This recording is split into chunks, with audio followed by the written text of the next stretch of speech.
last session we had a lot of revelations. You guys sort of discovered that this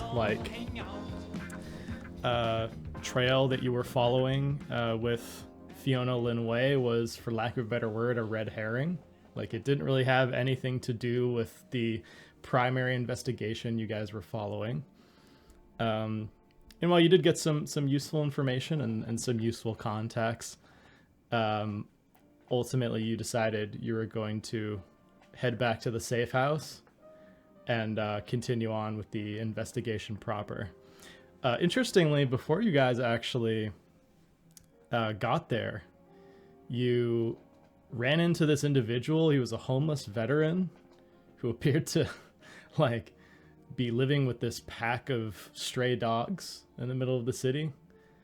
And your questions didn't really turn anything up that was too pertinent to the mission, so you kind of let him go. But the strangeness of it, the fact that those dogs were seemingly protecting your van in the parking lot, definitely was odd and piqued your interest. But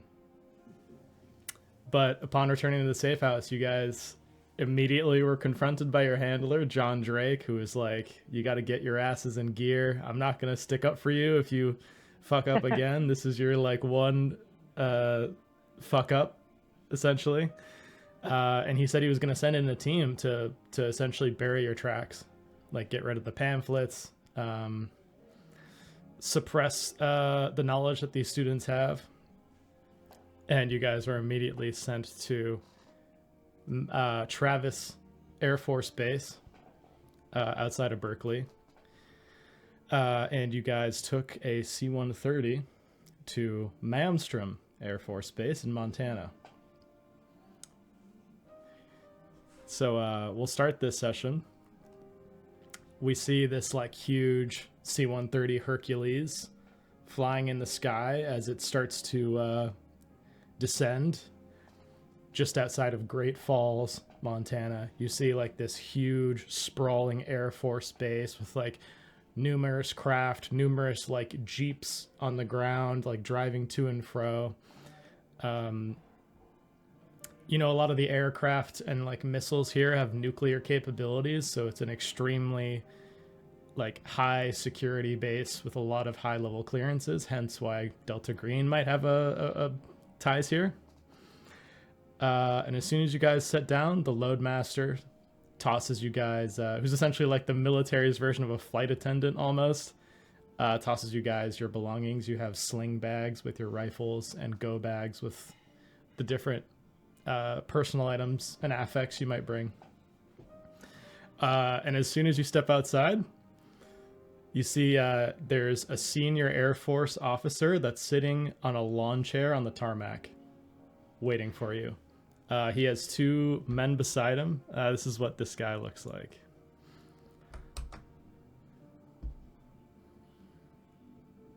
The shades.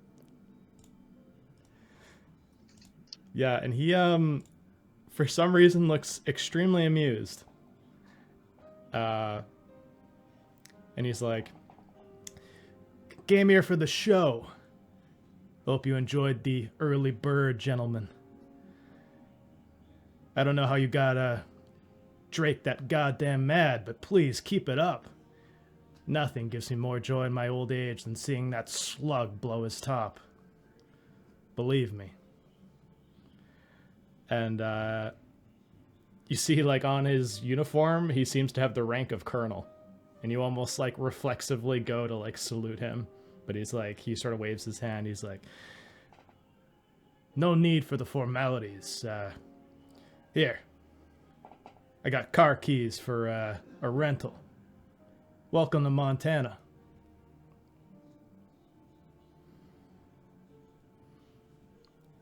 And you see, yeah, go ahead.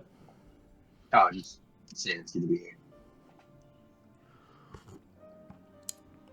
But you look behind him and you see there is a black 1960 Dodge Dart. Let's go. That they've given you as a rental car to drive to Browning.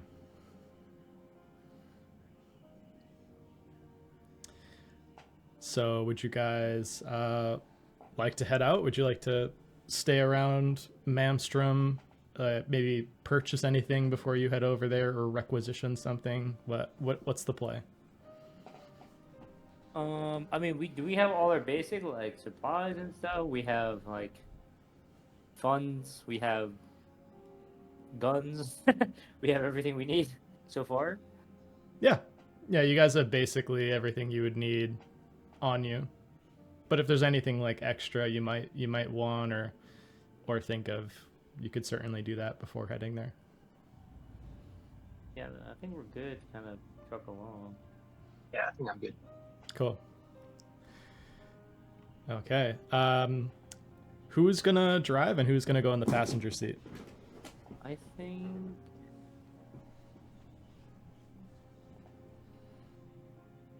Let me see. What's my driving score? I think my driving score might be pretty good. Let's see. Drive. Never mind. My driving score is booty cheeks. What is it? Huh? What is it? 20. Ooh, okay, that's 50. Yeah, you do that. You do the driving. You have a van after all that you live in. You do. On my blood. You do. And actually, one of the images as you guys left San Francisco, you saw John Drake's men. I didn't describe this last session, but you did see this on the way out. John Drake's men were swapping out your license plates on your van and repainting it. Oh no, not the mural. Alright, as long as if he did something cool. Yeah, we'll see. We'll see if he has a taste for that. But yeah, as soon as you step into the passenger side, Dr. Cross, you see that there's something in there. On the passenger side, there is a cardboard box, and you see on the side of it, it says Teletype Corporation. Teletype? Teletype Corporation. I guess if it's in there, we need it, so I'll open it. Okay. You find this machine inside that's wrapped in a plastic cover, and it looks to be a cross between a phone and a typewriter. And this is something that you guys would know as characters, but not as players. This is a telex machine. So one of the things Drake told you last time was, because he was so pissed off, he's like, "You're gonna telex me everything you find out here every day. Send me a report nightly of your goings on, so you can sort of track what you're doing. So you know that once you sort of get set up, wherever you might want to get it set up, you're just going to have to find power for this and find a phone line to tap into." Yeah. What's it called? A telex machine. What's his name? Drake? Who? John Drake, your handler. John. Okay. Because we're in trouble. Okay. Okay. I guess we head out to, what is it, Sioux Falls? What was that? This is Browning, Montana. It's in the Blackfeet Nation. Blackfeet? That's crazy. Racist. But yeah, so you guys, it's a 2-hour drive northwest to this Native American reservation. And sometime along Route 89, you see there's a statue of a native plains warrior, and there's a sign next to it that says, "Welcome to the Blackfeet Nation." Browning is only 12 miles east of Glacier National Park, so the views that you guys see pulling up are stunning. There's this constant vista in the distance of the Lewis mountain range. You see snow-capped peaks and mirror-like lakes that reflect this piercing blue sky above. And this map you guys see here on the evidence board is actually a map of Browning. It's a satellite photo of it. We'll say, just for fun, maybe you guys received this from Drake as a little parting gift. It just has the overview. Because it is a reservation, it was built on a grid system. There are centrally paved roads that sort of intersect at various grid points, but they taper off into dirt as they near the actual storefronts and like doors.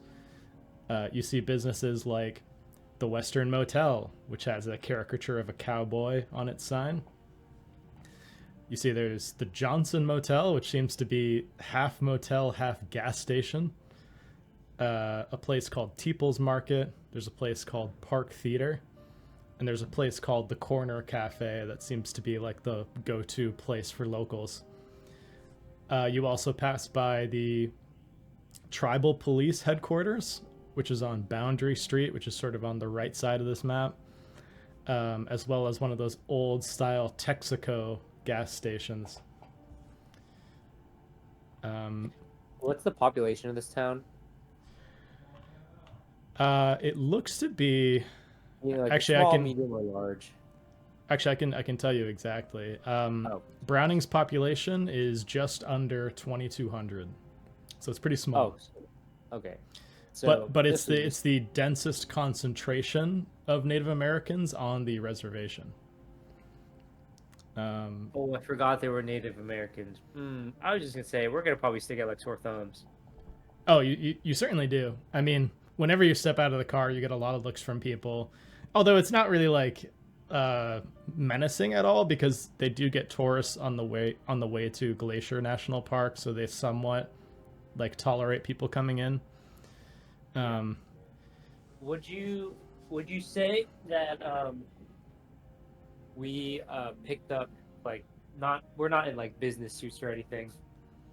We're like in casual clothes, yeah. You guys can be in whatever you want. You'd have a change of clothes in your pack, so if you guys want to dress in business as opposed to the student like cover identity clothes you guys had before, like that's fine. If you want to keep them on, that's fine too. Just let me know. I would say I would change it to like normal people clothes, Yeah, be pretty casual. like jeans and white t-shirt type of deal. Cool. Basically, just not try to stick out like have men in two suits. Cool. So I'd have one of those, like Texas, like one of these hats. One of those Texas, like those tan Texas cowboy hats. The Doug Dimmadome hats. Doug Dimmadome. off the screen. Hell yeah. Hell yeah, I love it. The 10-gallon hat. Yeah, exactly. Awesome. Yeah, so you see a lot of the cars here are older models, but they're lovingly maintained by their owners. It appears like this is a tightly knit community that doesn't have the most money in the world, but they make do with what they can. And everyone knows everyone else.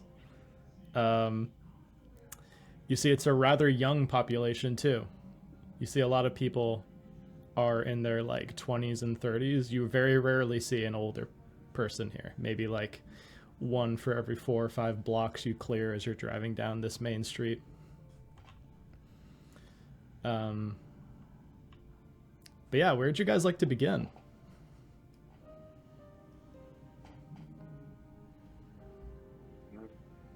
Well, you said that there's a hotel or motel, right? Mm-hmm. Maybe we could. Feel like we don't really have any place to stay, do we? Not yet. You passed by one called the Western Motel that has this like cowboy on it. Funny enough, it actually looks like a caricature in the fashion of like how, you know, sadly they used to draw native people, but it's like sort of ironically done of a cowboy, like his features are exaggerated and he's washing his feet. And it says the Western Motel. There's also the Johnson Motel, which looks to be half motel, half gas station. So we know we've like assumed we've driven back past like all the major landmarks, and we kind of know the layout of the town. Yeah, other than that, the only other thing you would see just driving around, if you take the time to look, is you see this huge chemical production plant that's in the distance. And you gather this is likely the Amalgamated Biocarb Inc. production facility that was mentioned in that note you guys have that's on the evidence board.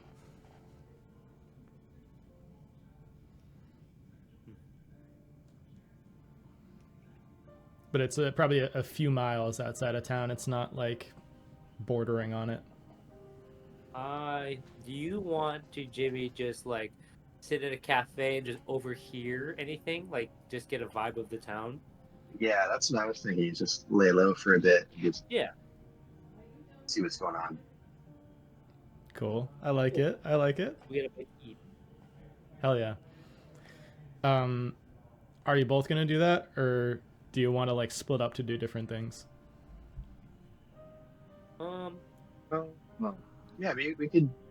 Yeah, if we were just driving for 2 hours, we could stop in a nice dusty diner. Hell yeah. Okay, you guys both walk in. Xander with his cowboy hat.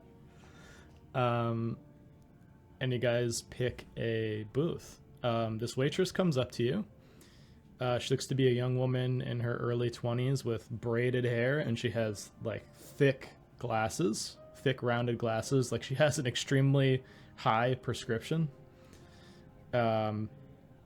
She comes over with like a paper and a pen, and she's like, what would you like? What can I get you folks?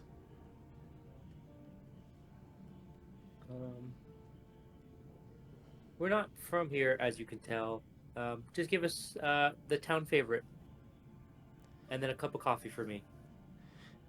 Okay, well that will be the traditional. It comes with 2 eggs and bacon and a side of hash browns. Does that sound good enough to you folks? Yeah, that sounds great. Perfect. All right, I'll put that through. She writes it down and heads up behind the counter, places the ticket up for the chef, and you see her go about to the rest of the patrons in the cafe. In the cafe at this hour, you see there appears to be 2 men at a booth, probably like 5 or 6 booths down from you. The restaurant in general is pretty empty, but the conversations you do see are lively. Like there's 2 men 5 or 6 booths down from you.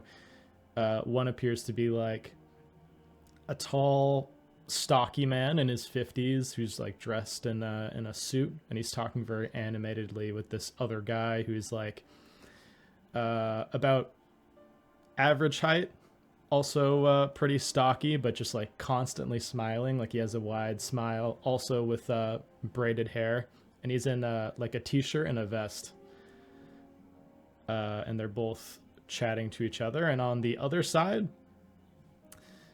you see there's a man, actually I should say a kid in his early 20s, who's just in sort of like just like a coat, and he's sort of just like quietly eating food by himself.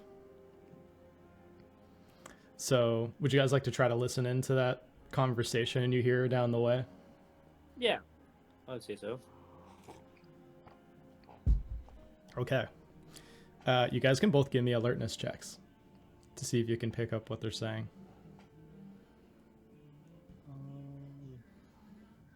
Where is that? Where's alert? Nice. It should be. Oh, there. I'm dumb. Oh. Okay. Yeah, so Isaiah can like barely make out what they're saying. Xander, you can hear like bits and pieces, but basically the taller of the two, who's in like a 2-piece suit, is like, I can't believe they hit me again. It's fucking ridiculous. And the other guy's like smiling, and it seems like he's almost trying to like assuage him of something, like trying to calm him down. He's like, look, I have friends in the tribal police. We'll set everything up. We'll get everything straightened away. You know, you don't have to worry at all. Anything that was taken from you, anything that was stolen, we'll return it. You know, where could it have gone? we're living here in this small reservation. It's got to turn up somewhere, right? Here, want me to get you another coffee? And he's sort of like smooth talking him a little bit, but this other man, the taller man, is like, I don't like it. These kids, they think they can do whatever they want, take whatever they want. It's bullshit. They don't have respect for elders like we used to when we were younger. You know that, David, as well as I. We gotta do something. Gotta teach them manners.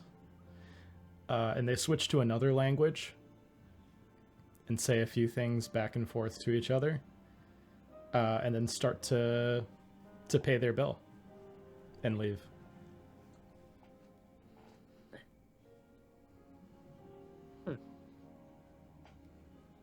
Nothing in the conversations that we overheard or whatever that give us an idea of who a sound eerily familiar to this Thomas Ironshirt guy is.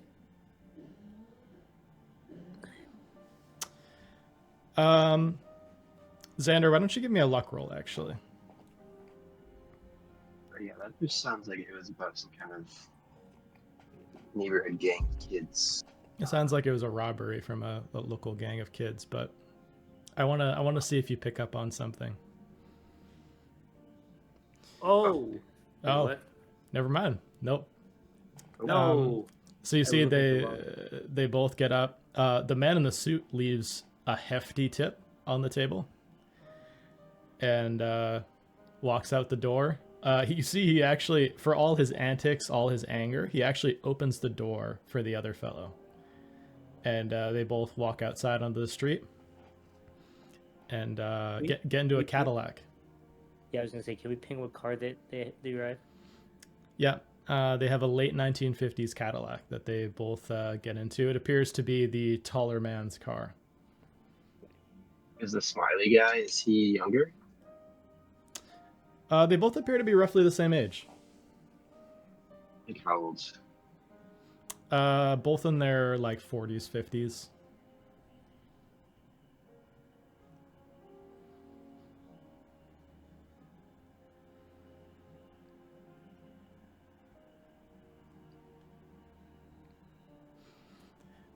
And at this point, the waitress comes back. You see her name tag on her like waitress's sort of uniform says Molly. And she pushes some like delicious looking plates of food towards both of you.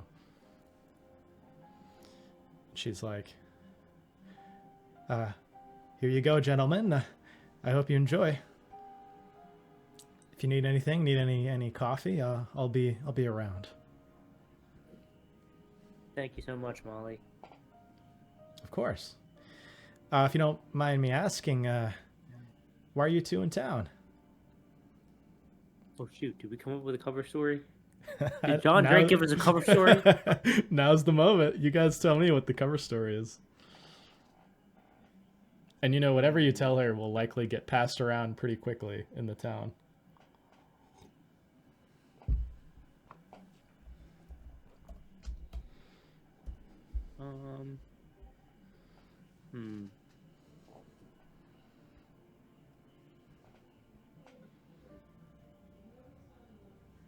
Be like traveling salesman. What's our product? Nobody wants to know. They don't want to talk to traveling salesmen. It's a perfect thing. They don't want to talk about it. Should we say we're traveling Mormons? Passing through town. Trying to find God. They talk about Jesus Christ. We could say that we're like we could say we're missionaries, but we're just driving down to our next stop. Yeah, we could. Yeah. Actually, do we have a? We can't have some bullshit. Okay. Yeah. Well, I guess we'll just say that. So like, traveling missionaries, just spreading the word, but we're on our way to where the fuck are we on our way to? I don't know. We're just stopping by. and then we're gonna be in town for a couple days, and then we're gonna be out of your hair.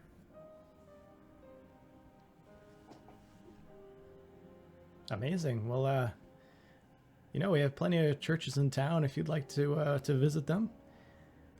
But otherwise, I wish you gentlemen the best of days ahead of you, all right? You as well, Molly.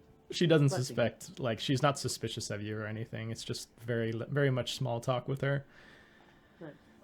And she goes back behind the counter. Cool.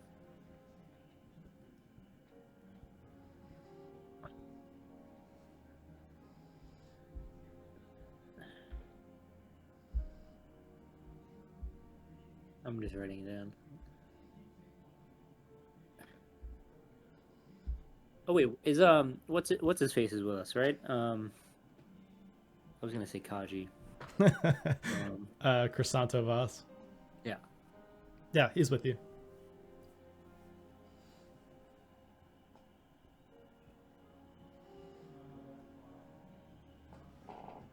Yeah, is there anybody else in the diner that we could listen in on?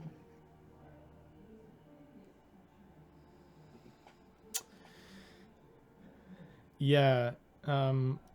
Like I said, you see there's like this lanky kid that's a couple booths behind you that's eating by himself. So like you can't really listen in because he's not talking to anyone. And he says very little to the waitress, if anything at all, when she comes by. He usually just points at the menu and she goes and gets something for him. But it's at about this time that you see this girl, looks to be in her mid-20s. She has like this corduroy jacket on, braided hair with like these colorful like bobs and trinkets at the edges of them. Walks into the place with this older heavyset woman. She looks to be like in her 40s or 50s with a bob of like dark brown hair, and they both sit together sort of over where those two men were sitting previously, and they start to talk to each other.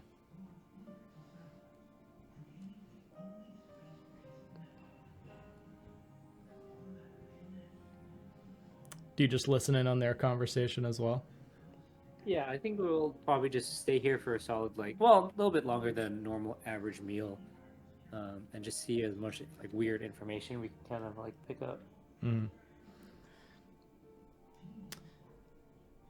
Yeah, so this woman speaks to the older woman is sort of leading the conversation in this duo, and she's like, "Listen, honey, wherever he is, he'll show up. It's meant to be between the two of you. I seen how crazy you two have been in love. And the heart knows what it knows. You can't deny that. Especially here where our blood runs so thick. You get to knowing people's motivations very quickly over time. I'll ask everyone I know, but I'm telling you, he'll show up. He wants to settle down with you, Lynn. I know it." She's like, "I don't know. It's weird. I don't like it. He doesn't come back from work for days. I don't think he's the type to skip town, but I don't know. I guess he's run off on people in the past, other girlfriends he's had." And she looks pretty like despondent. She's like, I don't know what to do, Katie. I don't. So that's why I'm coming to you. I need some advice. And these are the names that you gather from this conversation. The younger woman appears to be named Lynn. The older woman appears to be named Katie. Lynn and Katie.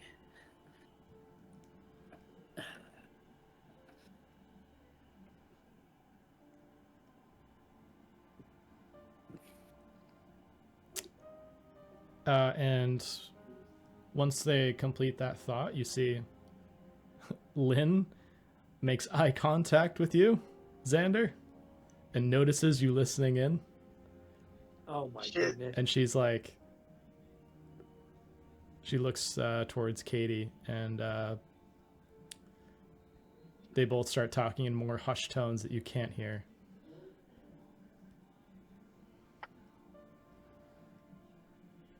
I would say, Jamie, when we get up and leave, just apologize and say, sorry I was over listening, and then we're missionaries preaching the word of God.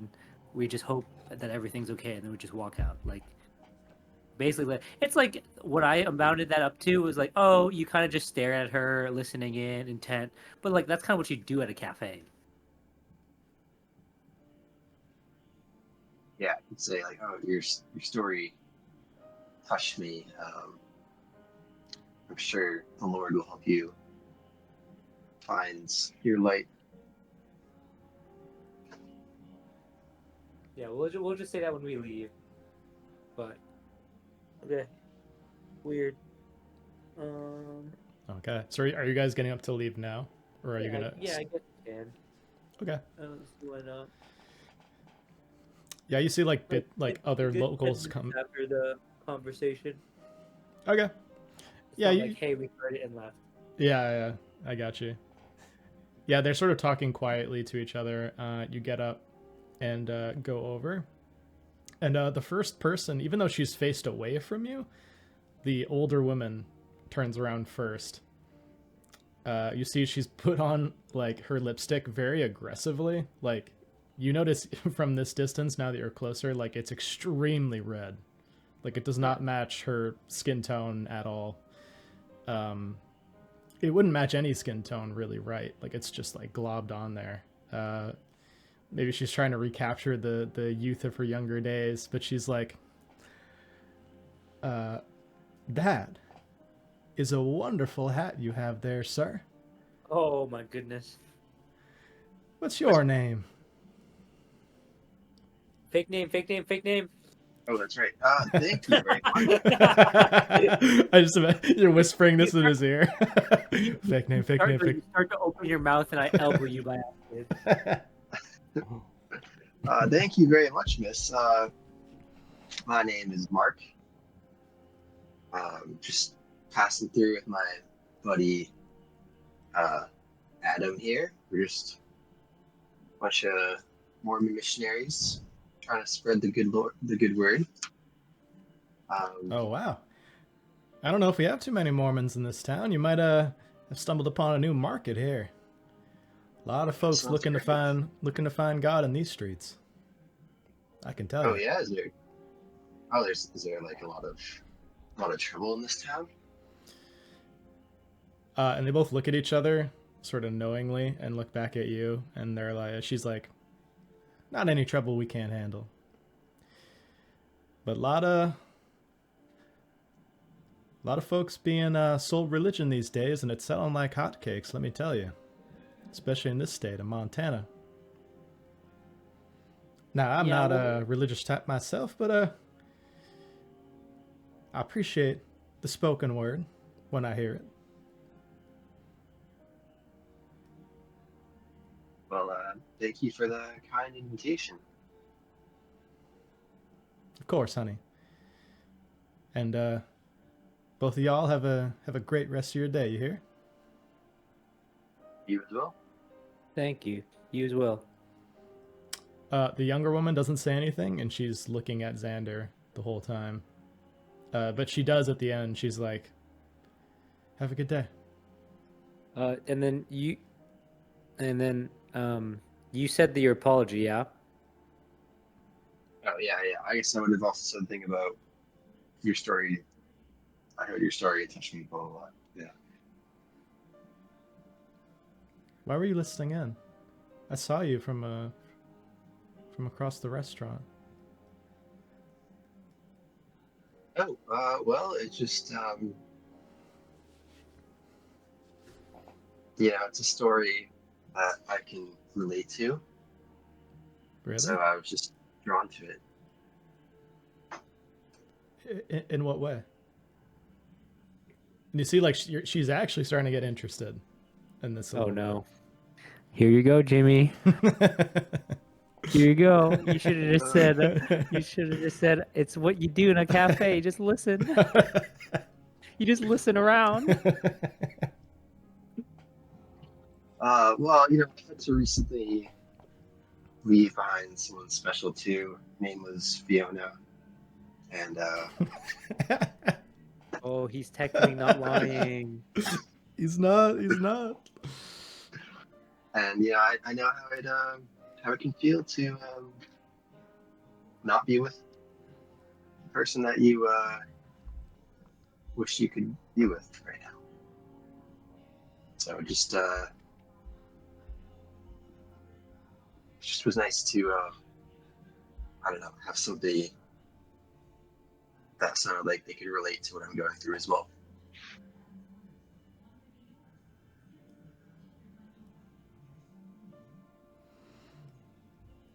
Thank you.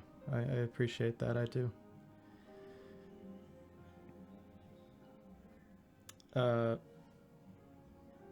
And the older woman like clocks that she's taking this seriously.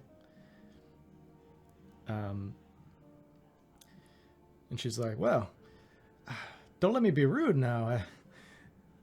If you two are staying in town more than a few hours, you should come to church. I know you might not be of the same faith, but where the word of God and the people of God congregate, that's all the same to me. Church of Christ down the street. We would love to. We won't intrude, but we can't not deny an invitation. Thank you very kindly. Yes, thank you. We'll see you there. We'll be. Would you like to meet up, or should we just see you around and we'll see you at church? Well, I'm not that saintly. I don't go to church every day, but Oh, okay. once Sunday comes around this week, me and the young Lynn Crystal will be over there. So What day is it today? it is Labor Day, Monday. Oh, so a week. Yep. We probably won't be here. We'll see. Yeah. But she doesn't know that. She's just sort of Yeah, like, yeah. if you're going to stay in town, whatever. All right, well, if we don't finish up our business before Sunday, we'll see you then. It's great meeting y'all. Great meeting you. And Lynn turns and she's like, good meeting you. And thank you for sharing your story. Really. I understand now. Yes, well, it was nice talking to you. And he'll give a little tip of the hat. And you guys both head out. Where do you head off to? We'll say now, let's see. It took you roughly 5 hours to get to Montana. And then 2 hours. So we'll say it's like maybe 10 a.m. at this point. You guys like slept a few hours on the plane, but it wasn't like the best sleep in the world. So you're a bit tired, but you're functional. Well, we could go to the hotel and just try to get a room and dump our stuff. Maybe take a nap. Yeah, we can do that. Give me like 2 seconds. I'm gonna feed my cats. Okay.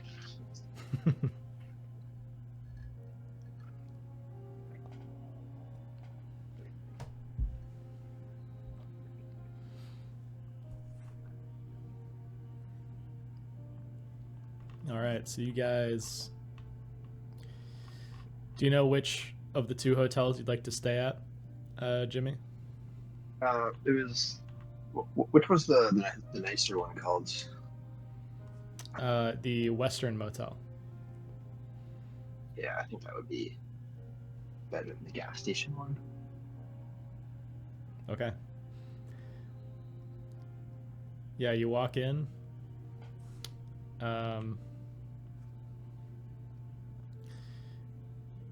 You find this like man of average height, also in a cowboy hat like you, but his is black. And he's behind the counter, and he's this very like earnest looking guy. He sort of has like this like very bright and vibrant eyes, kind eyes. But he has pretty like old and weathered skin. He looks to be in his like 70s or 80s. And he's like, room for two? Or separate? Oh yeah. All right. Yeah, I guess. All right. Do you care where you're at, or can I put you anywhere? Whichever is the best, the most convenient. All right. Doesn't matter. Okay. He takes out 2 room keys and hands them to both of you. You guys are sort of at the end of this, like, it's like a classic motel, so it's like an L shape. And you guys are sort of like at the end of the L, towards the edge of the building.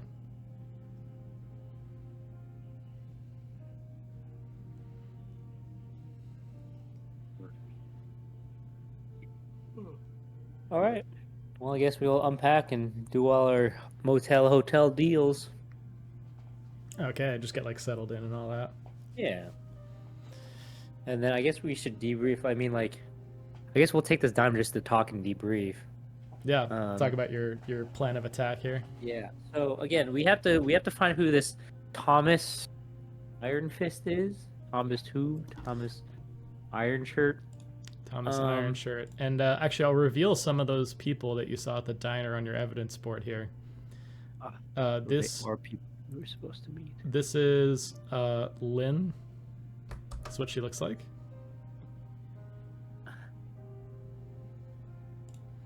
And I'll reveal this. And this is the shorter guy in the vest who is constantly smiling in the 2 men that walked out.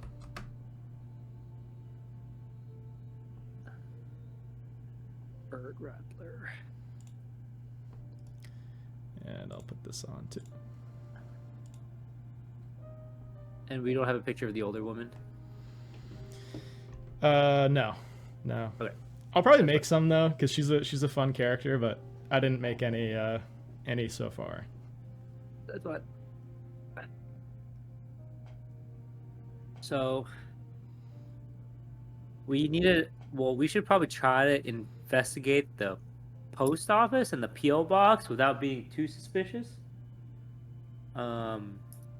We don't know who Thomas Ironshirt is. Does this school have a town? Like a school? Yes, it seems like it does have a school. You haven't Does it have a seen library? it, but presumably, yeah. Yeah, you haven't seen either of those buildings just passing by, but like you figure they probably exist. Yeah, because what we could do is try to find a yearbook and try to find this Thomas Ironshirt without asking anyone. Oh, We that's can, smart actually. That's cool. Yeah, we can also, if they have a library, we can do like the microfiche things. With Yeah, I love those. the newspaper. So we can do that. So I guess that would be the first thing. Go to the library.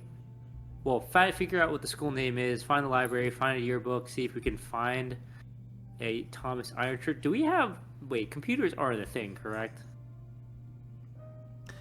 Right, They like only 60s. they only exist in like scientific capacity. Like Yeah. at this point, they'd be used for like the moon landing, which is going to happen in a few years. But even with the moon landing, right? Like they did a lot of that math by hand. Yeah. So they're not like super advanced. It was more or less. Did any of our contact while we were like going out over here or whatever? Did we mention anything about Thomas Ironshirt? And did anybody tell us anything about him? You guys haven't brought him up at all yet. Yeah. You haven't heard his name either in any of the conversations you heard. We can also just like ask people about the biocarb production facility. Like you could be like, oh, like, what's because you said that we could see it sort of on the horizon, right? It was removed from town but still visible. Yeah, you can see very distant like smokestacks, and like they look like the type of buildings you see at like a production facility or like a chemical plant. Right. Yeah. So we could like, I think with like any person that we see that we talk to in town, be like, oh yeah, what's that place, and just kind of get like what do the townspeople think about it. We can do that. We can do some small chatting.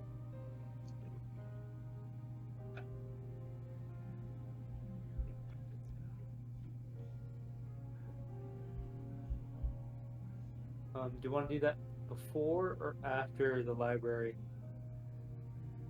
Well, we can head to the library, and then if we just, if we talk to somebody there, we could ask him about it, or if we bump into somebody along the way or after. Yeah, I guess that's true.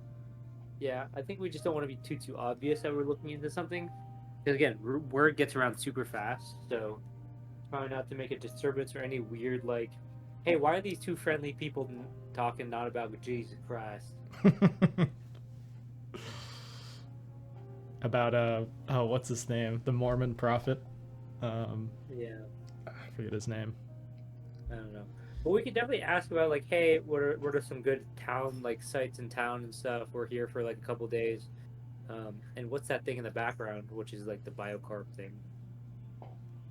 If we phrase it like that, we should be probably okay. Yeah, that sounds pretty smooth. Sounds good to me. Okay, before we actually do anything, what other information do we have?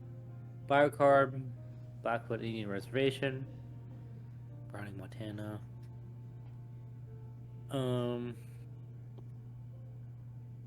Yeah, I don't think we need a. Yeah, I guess we just need to figure out who this Iron Shirt guy is first. All right, let's do that. Off to the school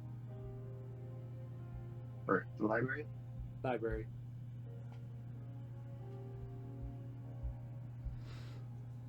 Okay.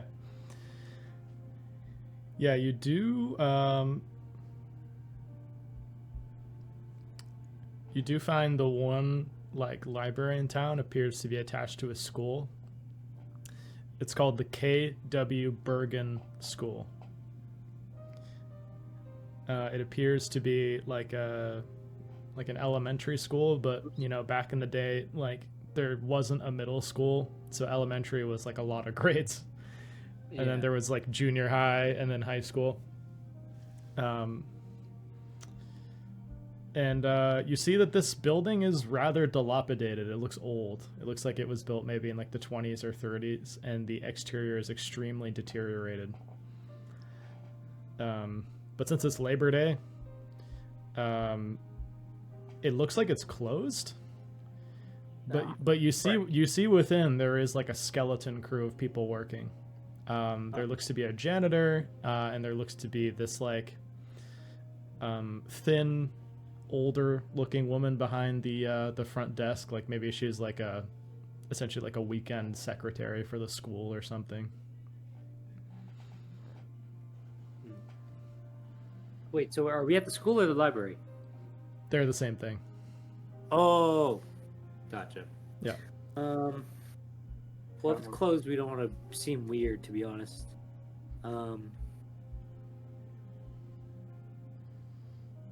So let's divert until tomorrow, and then let's just like go to another couple hangout spots, ask around the town, and then get some information on this biocarb thing. Did you want to go to the post office? We could like. Yeah, but I Pretend don't to want to be. mail I don't want to be too direct because what are we gonna say? Hey, can we see this PO box? True. And then like, why are two Mormon missionaries checking out this guy's PO box?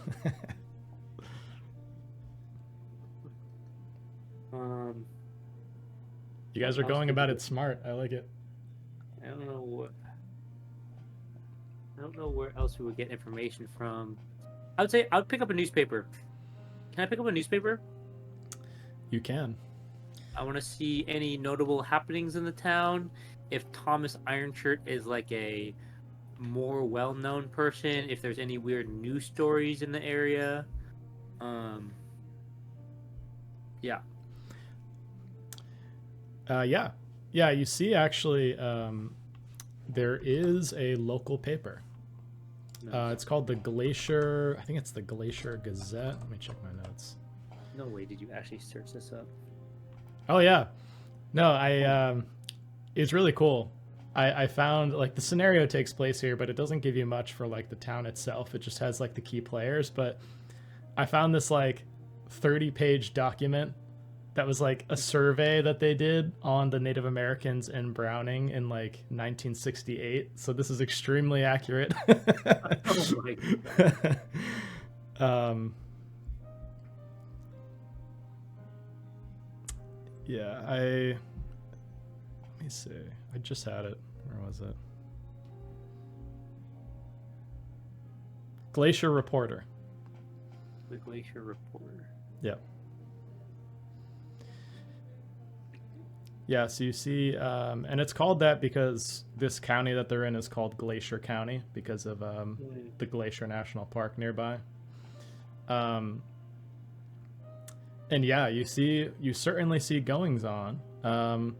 You see a lot of like ads for like Teeple's Market and various like smaller businesses.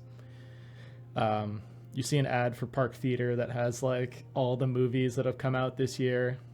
As well as like they play actually like newsreels at the theater too. So they have like certain like you can watch about like the war in Vietnam, like what is going on in Saigon currently, like kind of an old style thing. But the main thing you do notice is there's like has been a string of robberies recently that the police have put an ad in the paper, you know, with descriptions and times and like when they occurred. It appears as though the thieves have hit multiple local businesses, and it's gotten to the point where the tribe itself is like mobilizing to sort of get like a response to this, because a lot of like business owners have been extremely pissed that nothing has been done thus far. At least they haven't been found yet. And the most notable place that was hit was a John Deere dealership. Like the tractor company? Yeah. And there's a quote in there that appears to be from that other gentleman, because you see there's like a picture of him and a quote attached. The taller guy in the suit in the diner. Yeah. He appears to be one of the wealthier Native Americans in town. His name is Buffalo Bull Carter. Nice. This is how you spell it. And he's the owner of the John Deere dealership in town.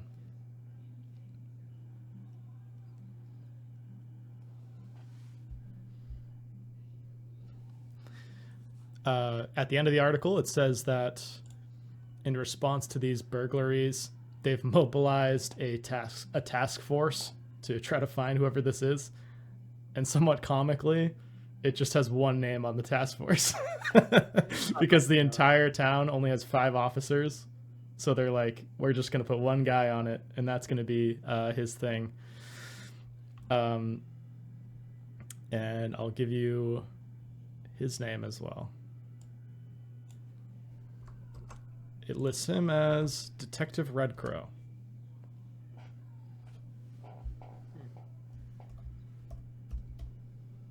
With the tribal police.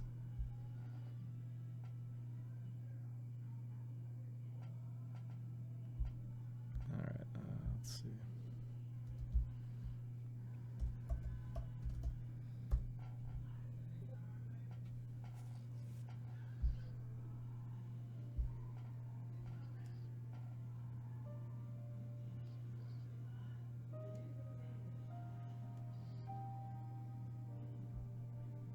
Do you think, Jimmy, that, well, I guess this is more just a question overall. Because missionaries have more than one job, correct? Like, this is their hobby and thing they do on their off time. Well, we could also try to volunteer our services to help this if we're in town. I don't think they're going to say no. Yeah, I like that. How about scope out the crime? Yeah. Yeah. I don't think it's going to be too weird. Well, it might be weird.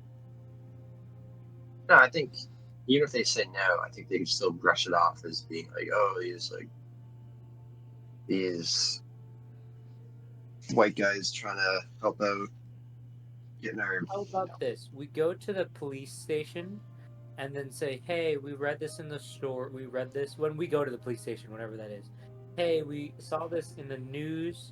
We just are in town for a little bit. We're kind of nervous. What information? How should we keep each other safe? And then we just keep probing on like the details. Well, we can try to offer our services to like be part of like a neighborhood watch thing, and then if they say no to that, then we can say like, what can we do to keep ourselves safe? You know, that way it's Yeah, once kinda we get more- over there. Once we get over there. But now we're just kind of like information gathering. right. Yeah.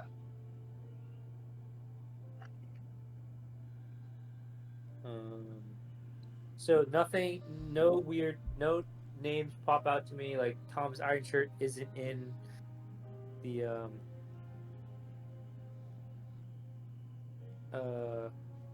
newspaper or anything. You don't find that name in the newspaper, no. Okay.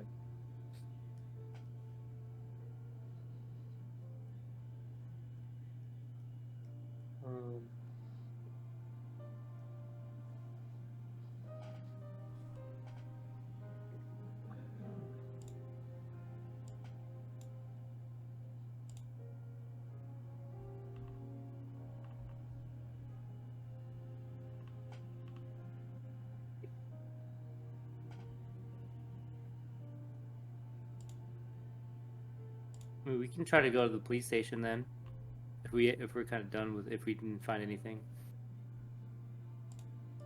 Yeah, I mean, I think it would be not too out of the ordinary just to have read it in the paper, then go over there. Okay. You guys are headed to the tribal police headquarters. Okay. You guys walk up. It's a one-story, flat-faced building.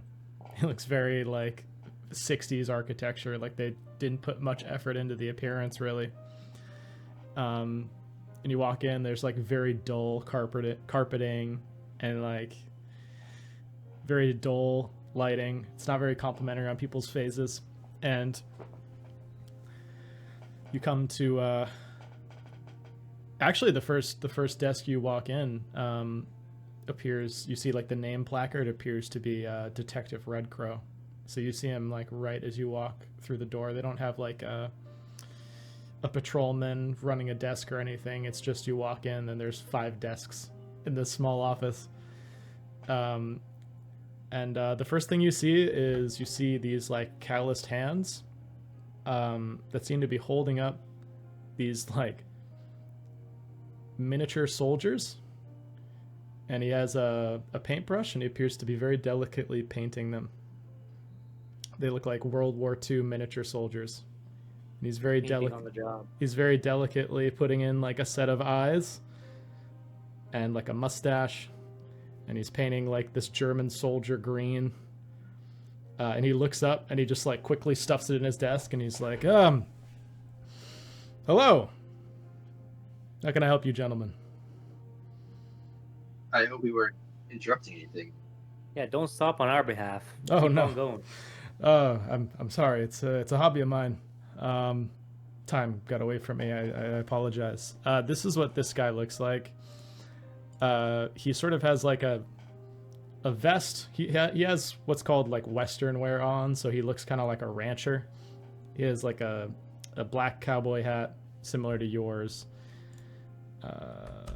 Here's Red Crow. Looks to be in his 30s.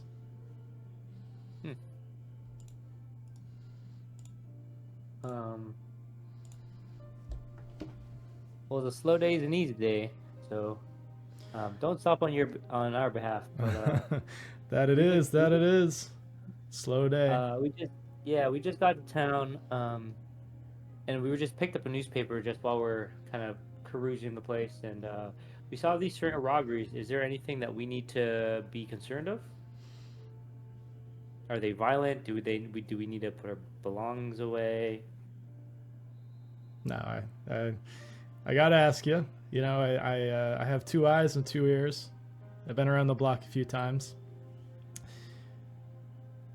Are you 2 FBI?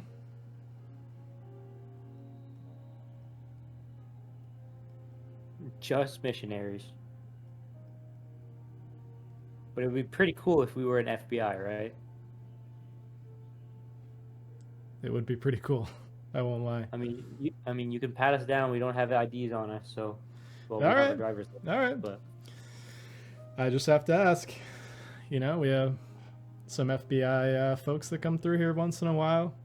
You know, we have some activists that like to get active in this town. So I was surely you were gonna say they wanted to buy your minifigurines. No. I wish. Maybe they'd be worth something someday. But I'm recreating the Battle of the Bulge at home.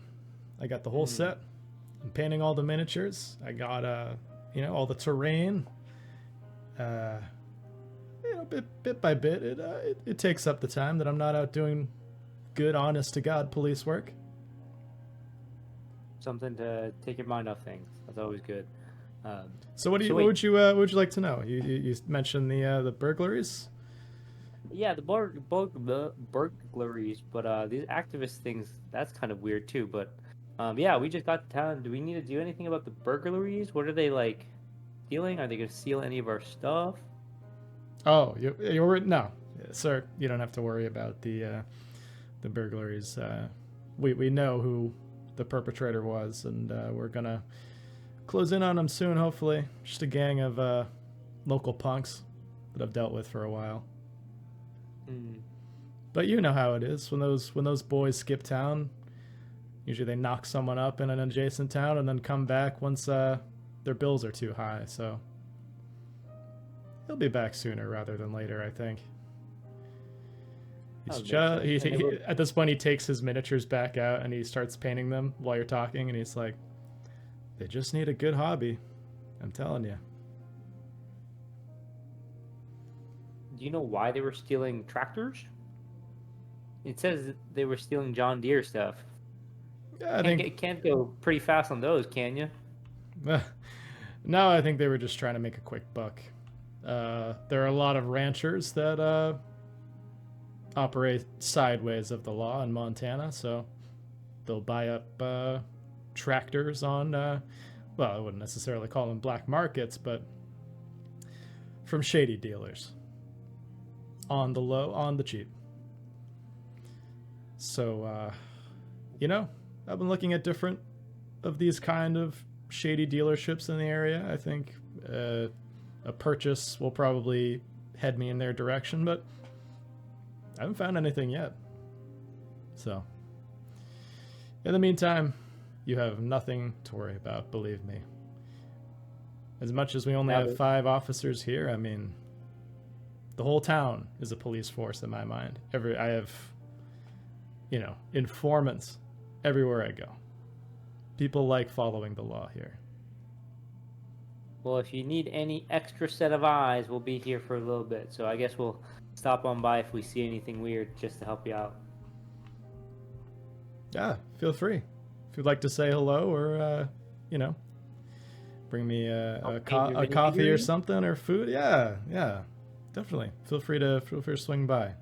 We're all friends here. So no worries about the burglaries. What about the activist stuff? I hear those are get pretty hairy and dicey. I know there's some out in California that we've heard about. We have some missionaries there as well. Oh yeah, are you talking about that Berkeley rally recently? Yeah, I heard dude. about that on TV. Yeah, Crazy. that FBI guy is a fucking bitch. FBI guy. Oh, I didn't know they were involved. I guess it makes sense. I don't know. You see, We just he heard stuff. now has an American soldier, and he's like painting like a stars and stripes on his shoulder. Oh. I mean, that's crazy. I heard the police were beating on students and all that. I couldn't get away with that here, even if I wanted to, man. Like, I got a police station around. Can you imagine if my place was swarmed by 70 students throwing rocks and bricks and shit through here? I think I'd be dead. It's just me. Yeah, so is it anything out there? Like, those are the activists that are out in California, but how about here in Browning? Is there anything that we need to be worried about? Any places we have to stay away from? Nothing too crazy. There's just this one guy. His name is Dan Crowfoot. But you're lucky. He's out of town right now. He's at some American Indian movement summit they're throwing at a nearby town, so doesn't seem like the season of unrest for him and his boys. There's only one activist, Dan Crowfoot. All right, well, I think we're gonna be good. There's then. more than one, but he's just the ringleader, The rest just fall in step with him. What kind of stuff do they get up to? They're not throwing rockets at police when they do. Most of the time, they just protest outside the Bureau of Indian Affairs. They're kind of similar to us. I don't know how much you know about the reservation, but it's weird. The jurisdictions are kind of gray. There's 11 felonies that fall under the federal government, and then everything else falls to us. So if there's a murder on the reservation, that falls to them. Different other like high priority crimes fall to the Bureau. They have 2 agents in town.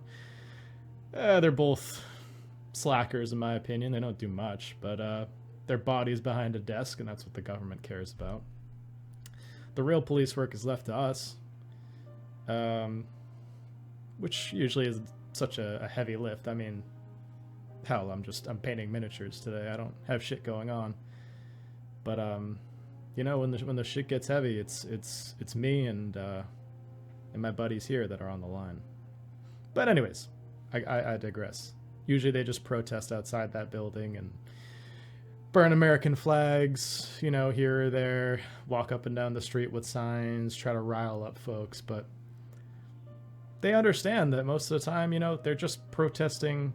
They're protesting for us, sure, but they're protesting at us. I mean, this is our community. So most of the stuff that they get up to that's violent or destructive, it's usually elsewhere. It's usually not here.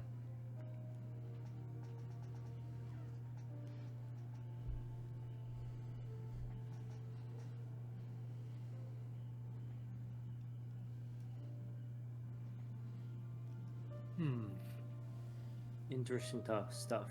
All right. There's no place in town that we need to be wary of. Browning's pretty safe overall. I'd probably say stay away from the trailer parks. There's some people that are struggling over there. Some folks that aren't too well off. I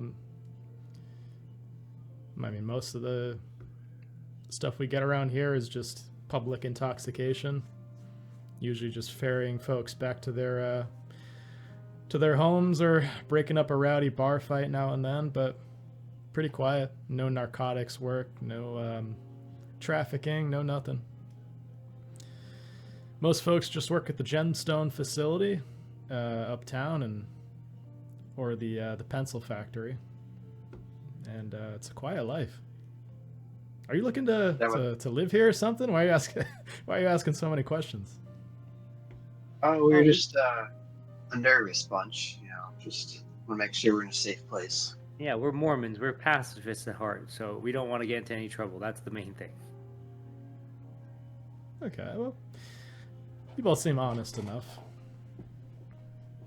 Like I said, if you need anything, you'll find me here, or I'll be around town doing my rounds, walking my beats. All right. Well, we'll see you around. And your name again was... I am Detective Red Crow. Awesome. Adam Davis. Extends his hand. Nice to meet you. He shakes both of your hands. I'll say my name is Mark. Mark Livingston. Mark Livingston. All right, Mr. Livingston. Well, I'm oh man, look at the time. It's already 2:00. Well, I'm gonna go grab some lunch, and I'll see you two around.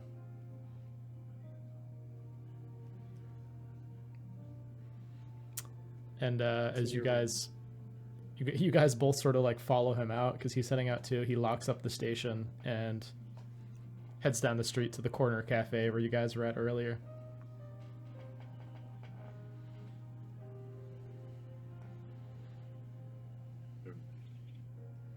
I think we got some decent information out of him. Not anything that we needed per se, but yeah, I feel like this, like Dan Crowfoot. I feel like he would be important if he could somehow. yeah, if Tyler has a name on him, he's probably important. Yeah, but did we didn't get where their activists are based out of? Yeah. No, he did not say anything to that effect. Did we pass anything in town that was like, oh, that kind of looked eerily familiar? No.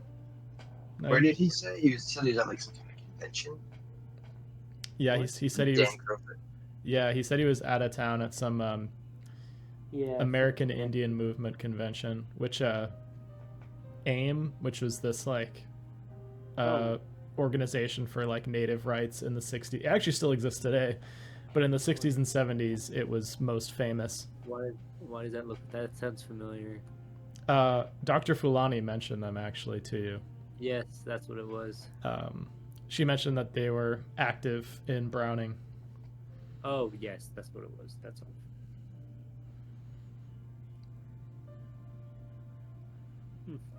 Yeah, you know, just from the news and from what Dr. Fulani said that they they were famous for burning an effigy of Lyndon B. Johnson sometime last year, along with an American flag. Because at this point in time, people respond much more defensively to that kind of thing. Like nowadays, if you were to burn like, I don't know, an effigy of Trump, like no one would really bat an eye. But in the 60s, like they take that very seriously. So it made headlines.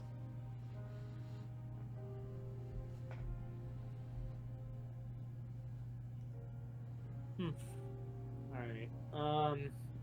Well, I guess we're just gonna. I mean, I don't know if you want to do anything. We just want to wait around until tomorrow after when the library's open again. I don't think where else or what else do we need to do in the meantime.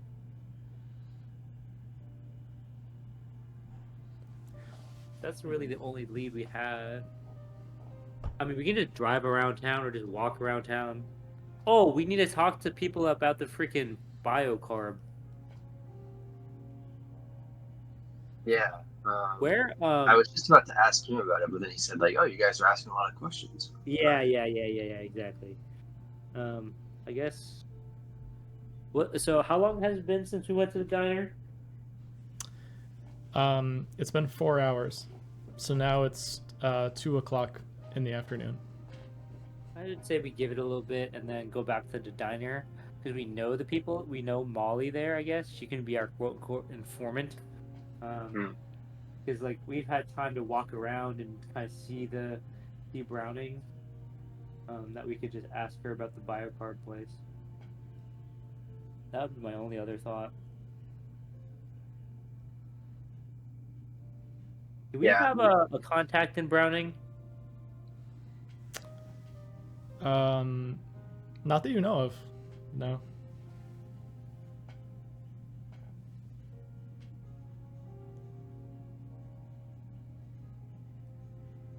oh, wait, what's the phrase that sort of lets people know? Oh, a day at the races. Yeah. Yeah, yeah, that's for Delta Green agents. But it's also like for informants too, right? Yeah, agents, friendlies, and assets all know that word.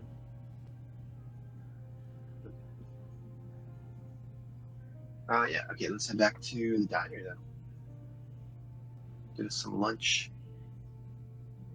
Okay, you guys head back, and Molly looks kind of surprised that you guys are already back. She's like, Well, "Well, we didn't want to go like we wanted to give it a few more hours, Oh, like because we went for breakfast. I would say like around like the what is it, early supper, okay, like 5 o'clock. 5 or 6. Okay. All right. You want to just like drive around? Drive around and then we can just like chill at the motel, debrief or whatever. cool. Yeah, where would you guys like to drive in the interim?" I don't know. I would say we just drive around, see if we find anything weird. Patrolling. Yeah, I'm gonna look at Google Maps.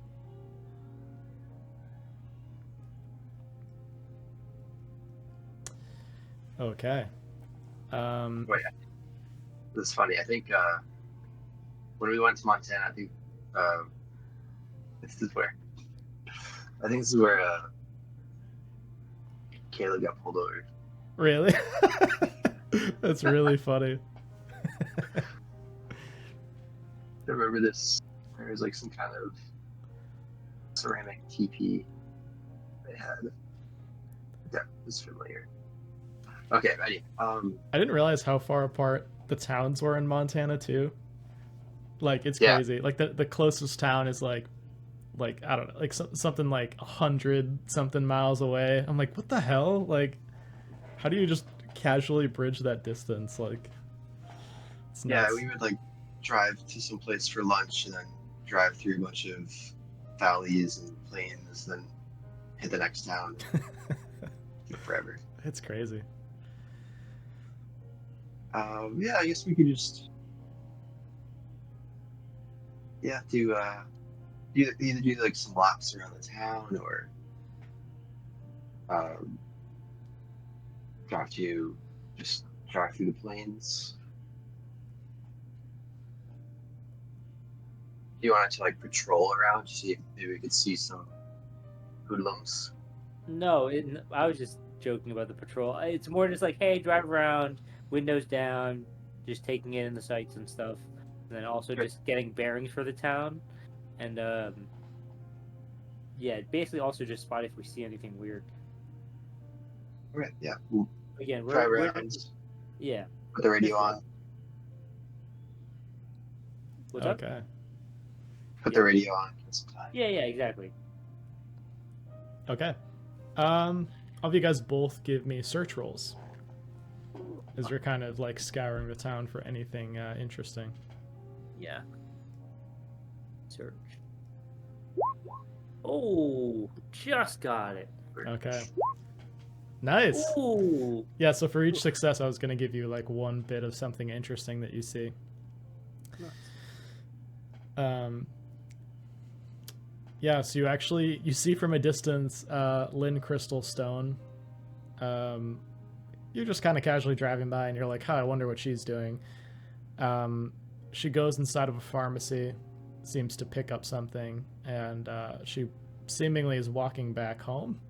And you gather she lives in the trailer park where Red Crow told you like it could get a bit hairy, at least for outsiders. With a second success, you see that kid that was behind you in the diner that didn't say anything. You see he appears to be like drunkenly stumbling around near the movie theater. You see his face is red, and he sort of has this gaze that always looks like he's teary-eyed, like he's an alcoholic. And he is just like constantly falling over. And you see at one point he goes into a small grocer, and he immediately starts to pick a fight with the grocery clerk. And you see them like throwing fists. And you see Red Crow appears out of nowhere and just starts to break it up. And then smacks the kid on the head and starts to like grab him by the back of his overcoat and just like lead him down the street away from the grocer. How old is this kid? He looks to be like 19, like super young.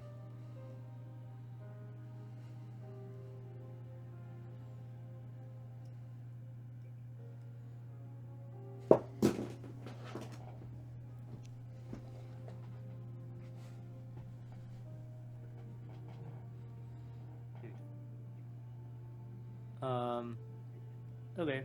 So that's the one thing. Or was that both things? With one success each, you guys each got one like little vignette that you saw. Okay, so one was the drunken thing and the other was Lynn. Yep, Lynn was picking up some sort of prescription at the pharmacy. Oh, I thought that was in the same scene. Oh, Gotcha. no. Yeah, those are like two separate things. Gotcha. Okay. All right. I guess it should probably be around like 5 or 6ish now. So. Yeah, go to the diner now. Okay. You guys head back, and at this point it's like nearly empty. You guys are basically the only ones inside there besides like a few townies that are up near the bar talking. And Molly comes up. She's like, well, I didn't think the food was going to be so good you'd come back a second time in the same day. Now I gotta get you boys something different this time. Yeah, whatever's you know the drill. Whatever's good. All Yeah, right, that's very nice. I'll go for a steak. all right. Would you like some eggs with that? Sure. Yeah. All right. And for you, sir, do you want the dealer's choice again? Yeah, dealer choice. All right. I'll get you the Western omelet this time. It's pretty good.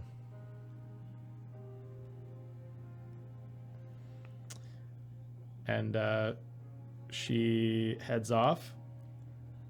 And right before she puts the piece of paper with your order up for the chef to see, she takes a notebook out of her pocket and writes something down in it. Closes the notebook and puts it back in her pocket, and then gives the order to the chef. That's weird. And sooner rather than later, she returns with a Western omelet and steak and eggs. She puts them down. She's like, now, I'm not sure if this is the right time of day for it, but would you gentlemen like some coffee as well? We also have some sodas. We could just do water even. Do you have any decaf? Yeah, we could do decaf.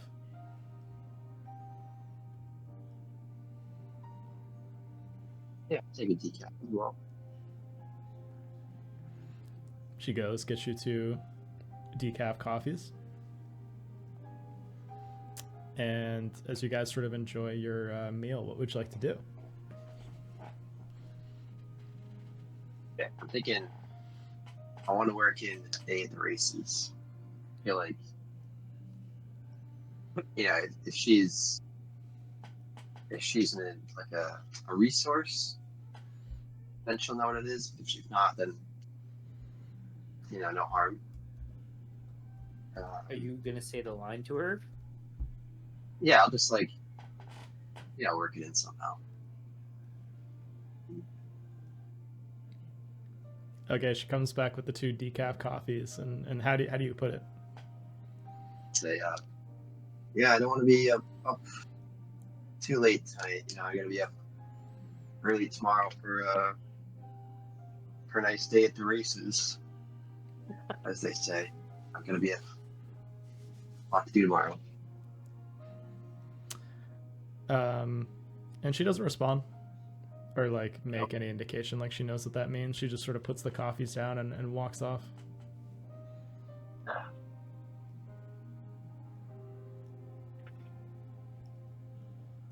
Does she seem less friendly to us or anything? No, actually, she seems more friendly to you now that you've come back a second time. I just want to know what she wrote down in her notebook. That's weird.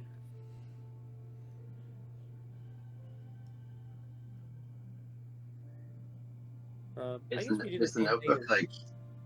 is it in her pocket? Yeah. Looks to be a small, like leather-bound notebook that she keeps in her pocket.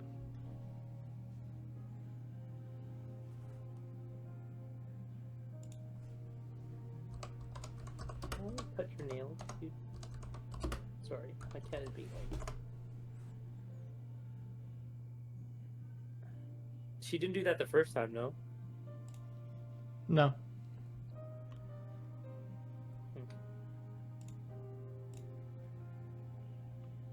Was she looking towards us when she did it, or was what happened? Like, what triggered it? Yeah, so as she was heading to put your orders in, she sort of stopped by the bar, took out the notebook, wrote something quickly in it, and then put it back into her pocket.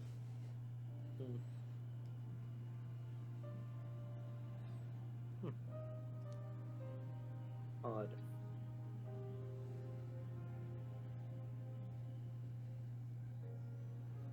I guess you just want to do the same thing we did earlier today. Just eat, chat, maybe stumble upon some weird stories and call it a day. Well, I was thinking I would ask you about the plants. Oh yeah. Okay. Next. Yeah, what do you want to ask her?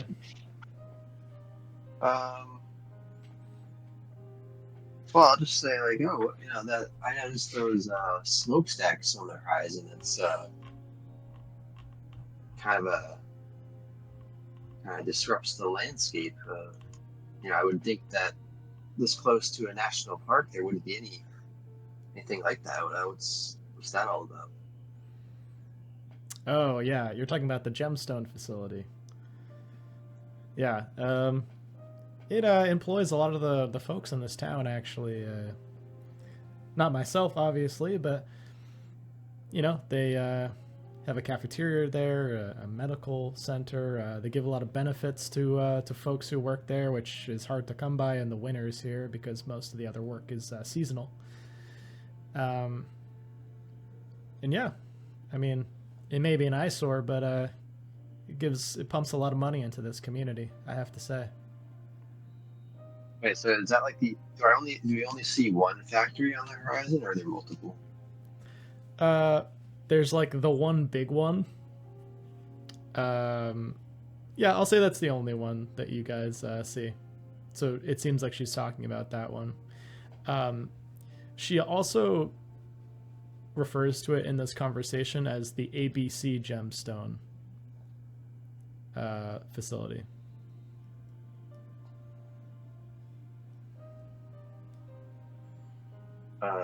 So at least you think like a lot of people like it. Seems to benefit the community. Yeah, I'd say so. I mean, I know, it has its critics for sure. Um, they dump a lot of waste, and I know the tribal committee had to get involved and bring the government in actually to kind of curtail that a little bit. But as far as I've heard, they've reached an agreement with the tribal council in the past year or so, and they kind of operate in their own autonomy up there.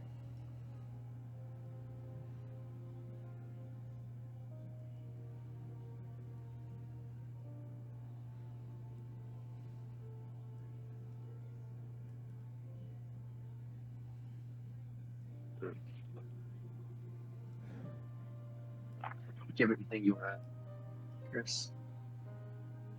No, I mean, Yeah, because I don't want. Doesn't want to seem like we're prying too much.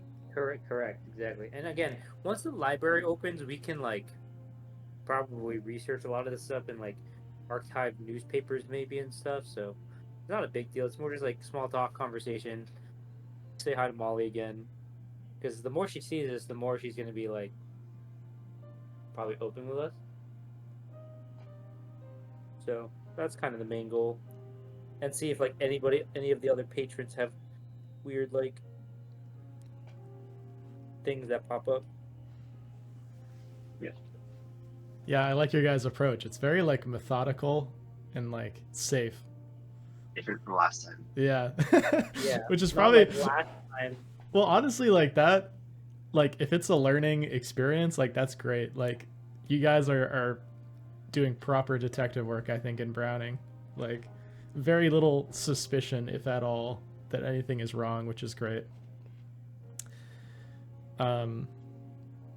So yeah, I mean, if you don't want to raise too many eyebrows, you guys could just like finish up your food and head out and turn in for the night, or would you guys like to do anything on this? I'd say probably now it's around maybe 6 p.m. by the time you guys finish. So you guys could have like the 6 p.m. to 10 p.m. time slot that you could maybe fit something in, or you could just turn in early and wake up early or something. Probably that. Okay. Yeah. Research tomorrow. We leave her a fat tip. Hell yeah. Like a 35-40% tip. That's sick. Yeah, she seems very happy. And she just like very quickly like stuffs it in one of her pockets and thanks you profusely. And you guys head back to the Western. The Best Western? The Western Motel.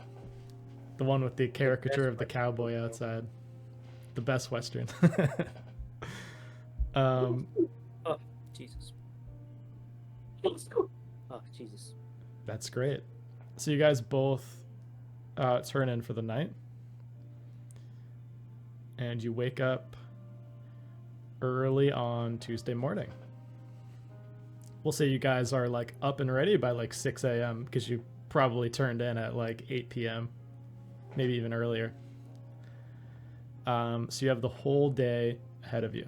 And you also have Crisanto with you too. So if you wanted to like send him to do something while you guys do something, that could be an option too. That's so true.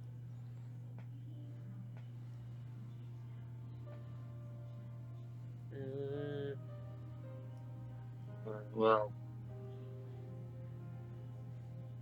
okay, so we're at the library. Was that the only place we want to really investigate? Say again? Sorry. Or we're just gonna investigate the library? Right? Yeah, again, just to kind of get more information about this place without, like, asking too many weird questions. And then, like, try to research and try to find out who Thomas Ironshirt is.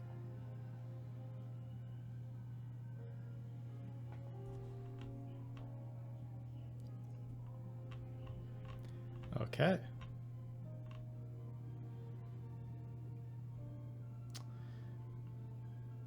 So if that is the case, we'll start there. And if you guys think of anything while we're going through the scene, that's what we'll do after this. So we'll say the three of you head over to the KW Bergen School. And you guys head in. It's kind of awkward because there are like classes and kids that are all there, but it seems like if people are going there for the library, like they just sort of take this side hallway that leads in. And there's this like older librarian who kind of like looks up at you. She has her hair sort of like tied back in this like strict bun. And she just looks up at you and then looks back down at the book she's reading. Doesn't seem like she's suspicious or anything. But yeah, you just see like stacks upon stacks of like kids' books, like town periodicals, issues of the Glacier Reporter going back like 2 decades. They preserve them actually very well here in the library. And a bunch of like fiction and nonfiction books for adults as well. So where would you guys like to start? I won't ask, but I'll probably like try to find yearbooks, like school yearbooks or school stuff, school related stuff. All right. And I'll try to look at like newspapers that were like that whole gemstone incident was like a year ago. So I'll probably try to find stuff from around that time. Okay.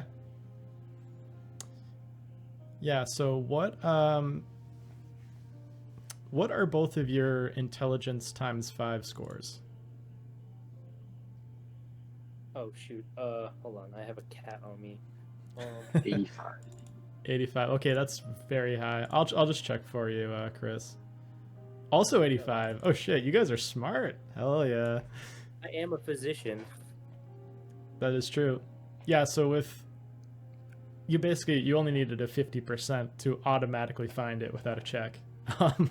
So both you guys like ace with flying colors. So we'll say you start to go through the yearbooks and you find Thomas Ironshirt in the class of 1964.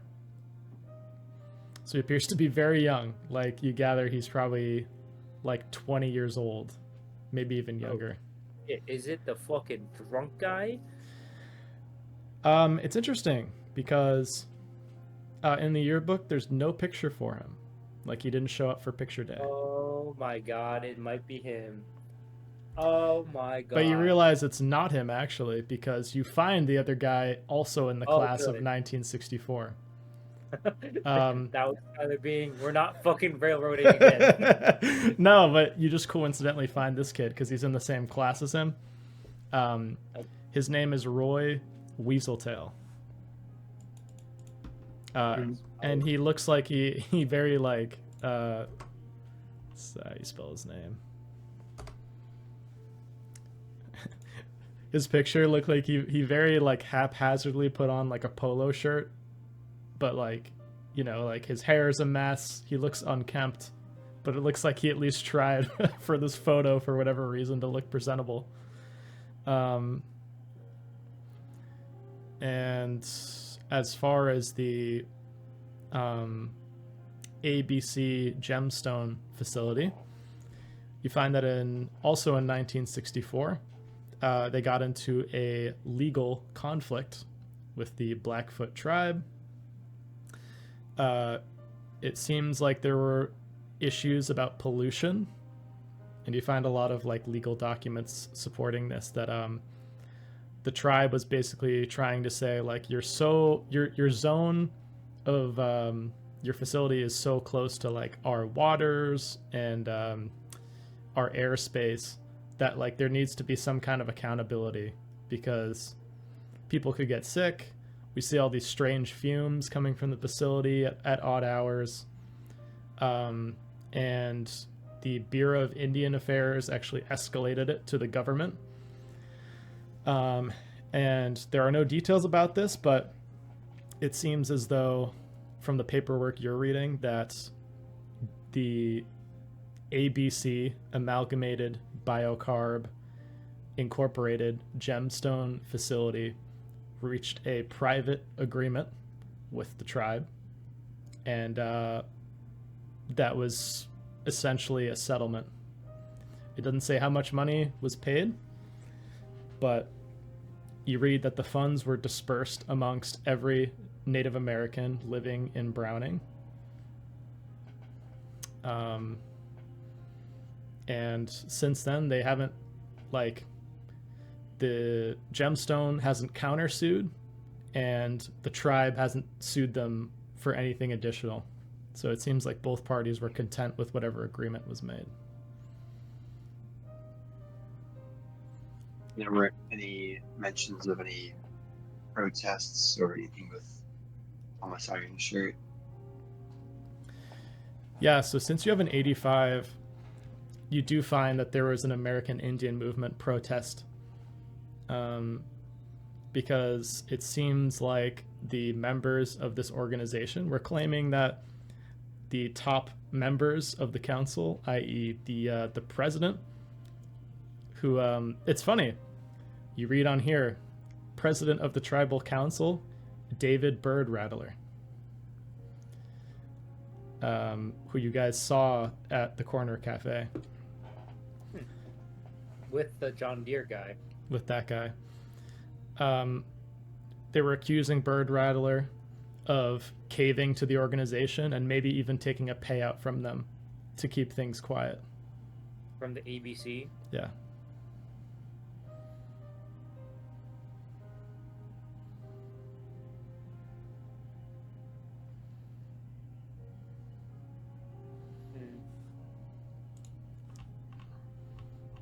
Oh.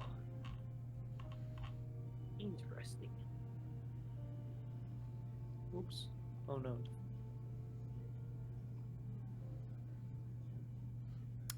But also in this file is just like some basic information about the company ABC. It is an aggressive biotech research and production firm. Do we know why it's based in Montana? Yeah, so you gather because it is positioned between the tribe and the boundary with Canada, jurisdictionally, it's in like a weird legal gray zone where, like, if something happens on the facility, like, the government isn't going to rush in to stop something because it's like, oh, it technically is on the tribe, and then if that doesn't work, they could say like, oh, well, we're technically in Canada. Like, they could play weird jurisdictional legal games to sort of go about anything they might want to on this facility. Seems like a perfect place to have a dog with purple blood. Purple blood. It does. They have currently 23 drug patents that are pending. They seem to be a company that's based out of West Germany. And there seem to be a lot of drugs that affect the central nervous system. So antipsychotics, anti-seizure medication. And the report that you're reading says that its first commercial product, which is currently undergoing FDA review, is a drug to revive long-term coma patients.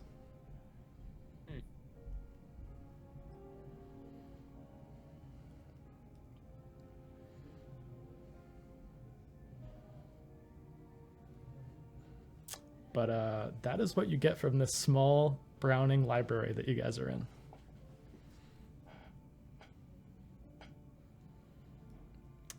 Are you looking also for Thomas Ironshirt, just like in general here? Yeah. Okay. Do we know, like, to help to guide the search, is there anything he was involved in the yearbook or anything? Yeah, so it's funny. There are like these odd pictures. Well, actually, I take it back. Never mind. That wouldn't make sense because his picture wasn't in the yearbook, so you wouldn't recognize him. But Was he listed in any groups? but he is listed in a couple newspapers under different crimes. You see Thomas Red Crow, and it seems like he has two friends that work with him. These two guys named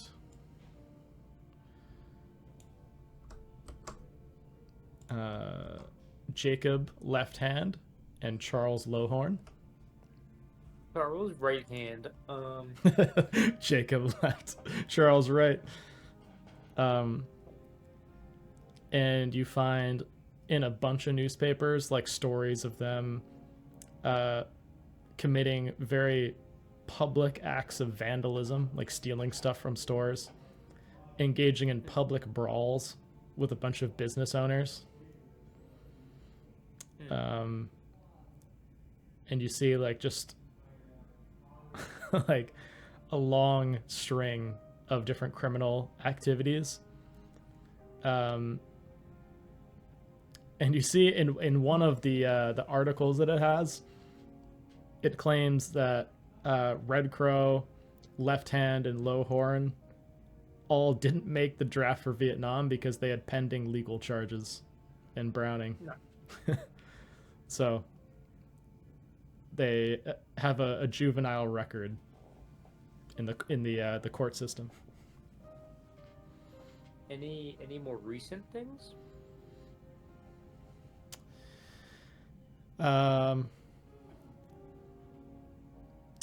You don't see anything too recent. They seem to be mostly like vandalism, break-ins, and like brawls. Yeah, but nothing recent as in timeline. Oh, well, yeah. I mean, the last one was probably like 6 months ago, so pretty recent. Yeah. Okay.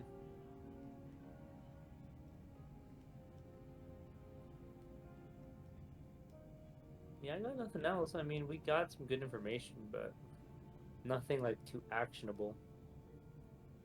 I don't think. Jimmy, you got anything? I don't think I have anything.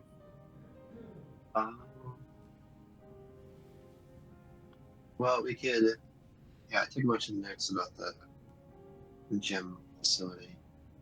Yeah, I guess we could. I mean, But I mean, it sounds like, it's okay. So it sounds like that the whatever kind of waste or contamination that was leaking out of this facility was with the nervous system drug, just probably maybe wreaking havoc on yeah. at least the wildlife and maybe some of their citizens. Yeah. And so that's why Thomas Ironshirt mails the dog head. But And that's why it was able to be revived. And then sent it to Fiona because. But why send it to Berkeley? Why send it to UC Berkeley? I'm not really sure Why not like specifically. why not send it to like the president of the United States?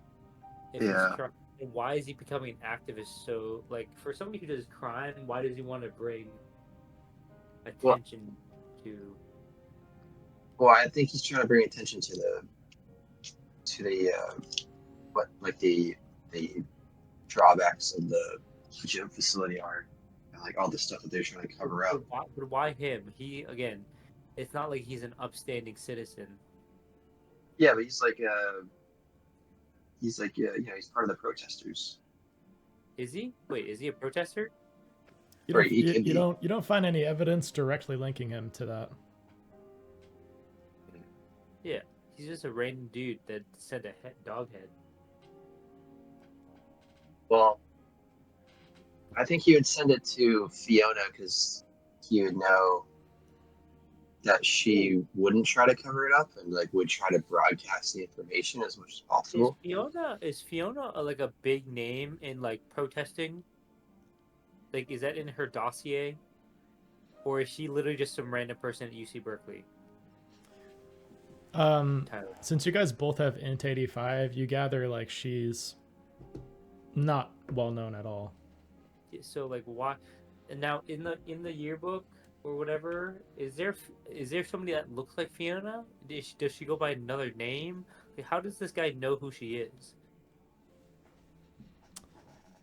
You don't find anything like mentioning her or even mentioning uh Thomas Ironshirt, like outside of just his picture. Like he has no like clubs he's associated with or anything.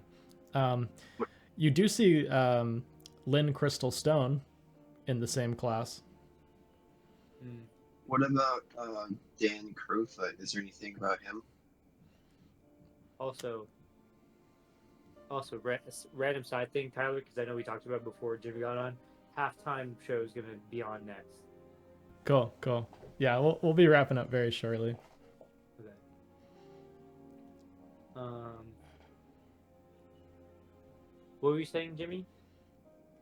I was just asking if there's anything about Dan Crowfoot because he was like, he's one of the he's like the main activist. So there could be maybe some kind of link there. Like if he's kind of more of a higher up, he might have more of a reach to other people in other states.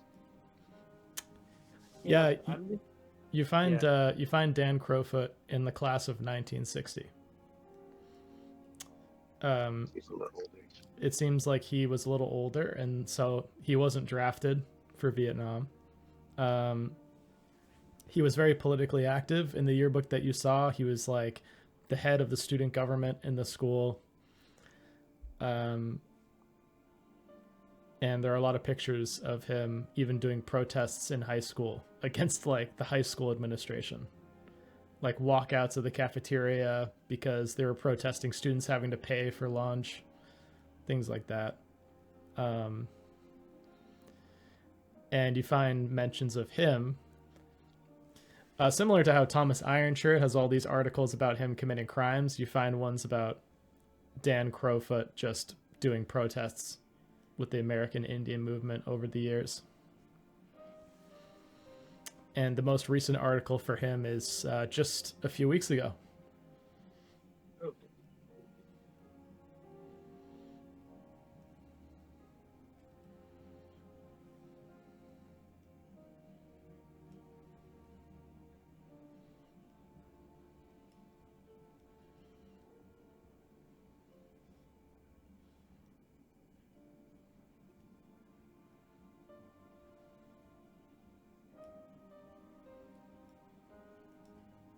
Say that one more time. There was an article 2 weeks ago about the leader of the activist group. Yep. Yeah, it's an article in the Glacier Reporter about Dan Crowfoot organizing a mass protest in Missoula, Montana. Missoula. Oh my God, another place. Okay. What did it say? It just seems like he was motivating native workers on ranches outside of Missoula for higher work compensation. So essentially the article title is like something to the effect of like local activist goes for the big leagues, and it's like a picture of him like with all these native ranchers around him, and he's talking very animatedly.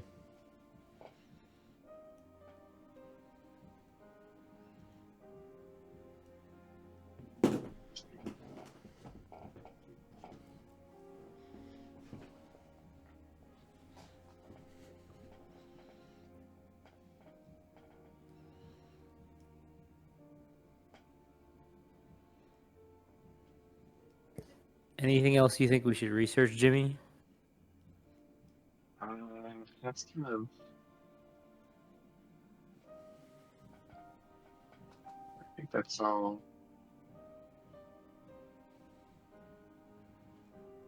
that I can think of.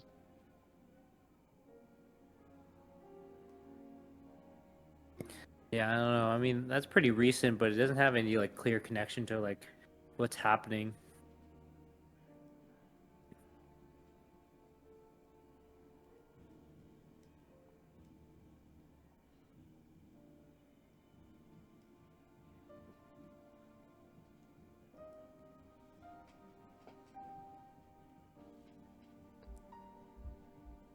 All right, well, that's not to go. I think the next thing would be like if we could find some people, like some of the younger people around town, and see if we could find through them, if we could find Thomas Ironshirt. That's true. Or we could just, well, yeah, we could. Again, but I don't know how to make that not obvious. Yeah, true.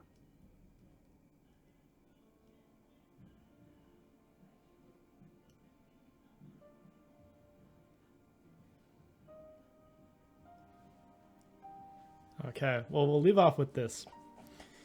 You guys are going through the stacks. You're looking through these old yearbooks and all of these like articles about the tribal council suing the gemstone facility and reaching some shadowy agreement that is not publicly disclosed between the tribe and ABC. And then we cut away to somewhere else. Location is undisclosed. We see a Bell Huey helicopter on some kind of landing platform. We hear the rotors. And we see 6 men in suits get into the helicopter. We only see their silhouettes because they're backlit by like this huge early morning sun. We see mountains in the background. I think maybe this is somewhere in Montana. And we just hear a voice say to the men, "We're headed to Gemstone, gentlemen." Oh my goodness. And you see 6 men in suits get into this Huey helicopter and take off. And that's where we'll leave off. Oh my goodness. Hey, that was actually